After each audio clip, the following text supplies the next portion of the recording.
Dahil napakabait at mapagpatawad ang Diyos, maaari kong ipagpatuloy ang aking maling gawain. Kung lalo akong magkakasala, lalo lang lalawak ang kanyang kabutihan, kaysa marami pa akong matatanggap na awa. Ngunit, narito ang matibay at hindi matitinag na sagot ng salita ng Diyos. Hindi mangyayari yan. Paano pa tayo mananatili sa kasalanan kung tayo ay tinuturi ng patay na rito? Bilang mga alagad ni Kristo, hindi lang tayo tinawag upang makatanggap ng kapatawaran. Tinawag tayo upang magbago ng lubusan. Palayain mula sa gapos ng nakaraan at mabuhay ayon sa kalooban ng Diyos.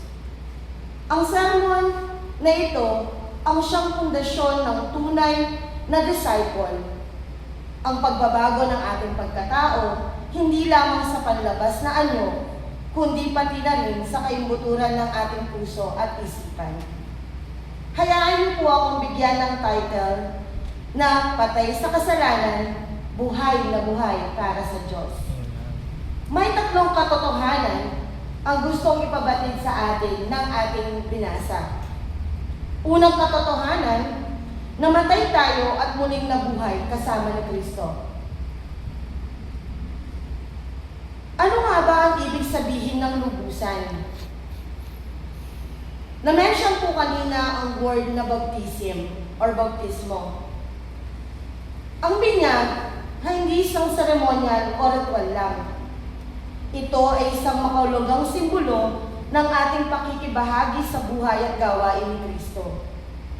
Nang tanggapin mo siya bilang iyong tagapagligtas, isang malalim na espiritual na pangyayari ang nagganap.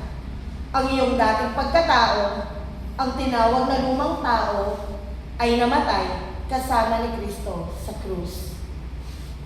Ang lumang pagkataong ito ay ang bahagi sa atin na mahina, madaling matukso, sunod-sunuran sa pagnanasa ng laman, nakatuon sa pansariling kapakinabangan, at alipin sa mga gawain ng dilim.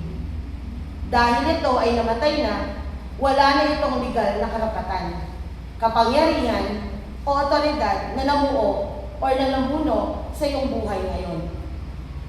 Ang pagkamatay na ito ay laging naging daan upang tayo ay may libing kasama niya.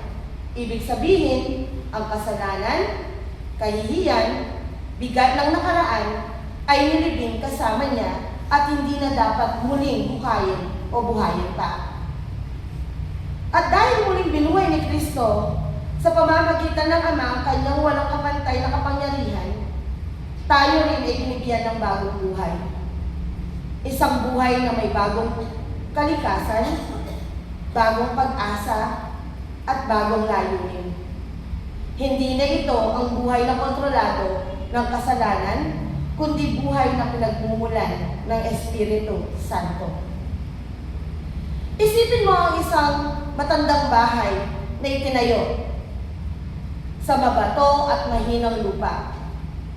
Sa paglipas ng panahon, nabibiyak ang pader, tutulo ang mga bubong, masisira ang sahig, at pamamahayan ng dumi or peste. Kahit anong pagkukumpuni ang gawin mo, palitan man ang pader, tatakpan man ang sira, lilinisin ang paligid, babalik pa rin ang problema dahil ang pundasyon mismo ay mahina. Ngunit nang dumating si Kristo, hindi ka lang niya inayos o pinaturahan panlabas. Winasak niya ang lumang bahay at nagtayo ng bago na matibay sa pundasyon ng kanyang pag-ibig at katotohanan. Ang bagong bahay ay malinis, matatag, ligtas, at inilaan upang maging tahanan ng Diyos. Kung ikaw ay lumipat sa ganitong tahanan at alam mong ang luma ay wala ng silbi at puno ng panganib, babalik ka pa ba? Siyempre, di ba, hindi na po. Ganon din sa atin. Ang lumang buhay ay tapos na at ang bagong buhay ay narito upang yakapin at ingatan. Ikalawang katotohanan, malayo na tayo sa kapangyarihan ng kasalanan. Ang biyaya hindi na pahintulot na magkasala. Ito ang kapangyarihang magtagumpay laban sa kasalanan. Sabi nga po sa Roma 6, verses 7 to 14, ang sinong mamamatay ay napalaya na sa kapangyarihan ng kasalanan, sapagkat hindi na kayo nasa ilalim ng batas, kundi nasa ilalim na ng biyaya. Marami sa atin ang nakakaranas ng ganitong pakiramdam. Alam nating mali ang isang gawain, nais nating tumigil, at nakangakong tayong magbabago. Ngunit, pagdating ng tukso, parang may di nakikitang tanikala na humihila sa atin pabalik. Pakiramdam natin ay alipin pa rin tayo. Alipin ng galit, kasinungalingan, pagnanasa, o masasawang gawin. Sa isip natin, kaya ko bang talagang magbago? Lagi naman akong bumabagsak. Ngunit narito ang katotohanan, magpapalaya sa iyo. Sa krus ng Kalbaryo, hindi lamang binayaran ni Kristo ang parusa ng ating kasalanan. Binali niya rin ang bawat kadena na nagpapasakop sa atin sa kapangyarihan ng kasalanan. Ang kasalanan ay dati nang may kapangyarihang maghari sa atin.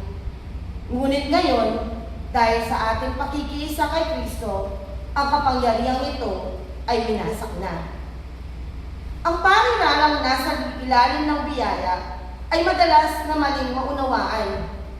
Hindi ito'y nangangahulugang pwede na ako magkasala ng walang pagundangan dahil patatawarin naman ako ni God.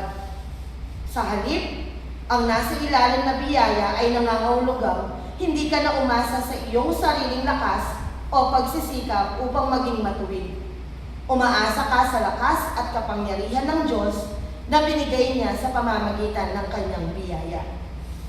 Ang biyaya ang nagbibigay sa atin ng kakayahang tumanggi sa masasama at pipiliin ang mabuti. Ito ang tulong na kailangan natin upang maging tayo'y matalo sa tukso, kundi magtagumpay sa bawat laban nating espiritual sa buhay. Isipin mo ang taong nakakulong sa loob ng maraming taon.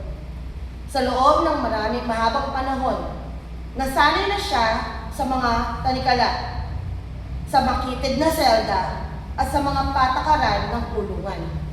Ang kanyang pag-iisip at kilos ay nahubog na sa kanyang pagiging bilanggo.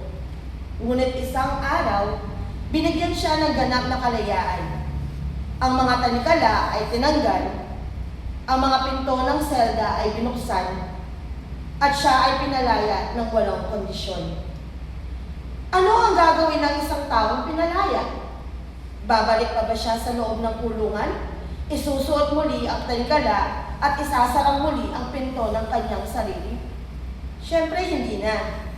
Gagamitin niya ang kanyang kalayaan upang mabuhay ng marangal, magtayo ng sariling buhay, at gawin ang mga bagay na makabuluhan at tama. Gayon din sa atin, mga kapatid. Pinalaya ka ng Diyos, hindi upang gawin ang anumang nais ng iyong laman, kundi upang mapalaya o malayang makapaglingkod, malayang magmahal, malayang mamuhay ng kalooban ng Diyos na walang takot at walang gapos. Ang kalayaang ito ay regalo, ngunit ito ay may kasamang layunin. Ikatlong katotohanan, ang hamon ng buhay o bagong buhay bilang alagad. Ang bagong pagkakakilanlan ay dapat makikita sa bawat araw-araw na pamumuhay.